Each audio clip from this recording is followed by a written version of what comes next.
मो ना कृष्णमोहन मेकअप मु पुरी आसी सरस्वती शिशु मंदिर शिक्षक अच्छी 10 वर्ष तले मोर फिसर होता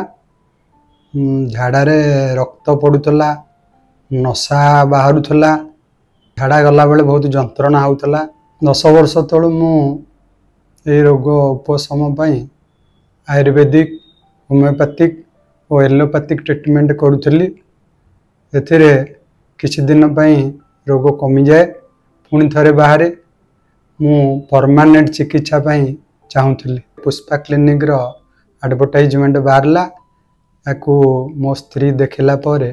मते एठिके आसीबा पई कहला एवं ता कथा सुनी मु एठु आसी मासे हला औषध खाउची बरमुंडा बस स्टैंड रे ओल्लै आसी डॉक्टर सहित पुष्पा क्लिनिक रे देखाली एठा को आसीबा परे डॉक्टर को देखा कली डॉक्टर मोर रोग को देखी 6 मास औषध खायापी कहले कहीं एटा एक पुराणा रोग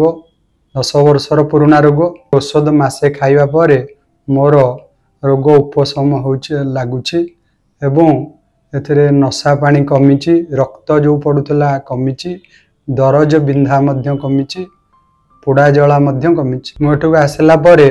केवल औषध द्वारा मोर चिकित्सा करा जाइछि कौन से ऑपरेशन होइनी। मो ना प्रतिमा महांती हाउस वाइफ फेसबुक सब देखे देखिक बहुत एडवर्टाइजमेंट बाहर पुष्पा क्लिनिक तापर ये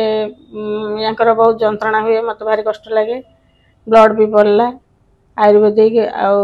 होमियोपैथिक एलोपैथी खाइले कौथे भल है तापर मैं दिने चिंता कली ये पुष्पा क्लिनिक जाकरी देखा डॉक्टर सहित देखा करा से कहली मुझे एत आड़े तो औषध खाइलनी आ चल जीवा से पुष्पा क्लिनिक तापर पुष्पा क्लिनिक आसिलु आसिक एठी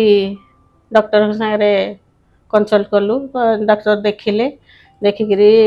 कहले ये तो 10 वर्ष 12 वर्षर पुराणा रोग तेणु कहले टिके समय लगे सार कहले सेठू फास्ट गोटे मास औषध देते से गोटे मास औषध टिके उपशम होती पोड़ा जला टे कम अच्छी आउ ब्लड भी पड़ा टे कम अच्छी भल लगुच कहते।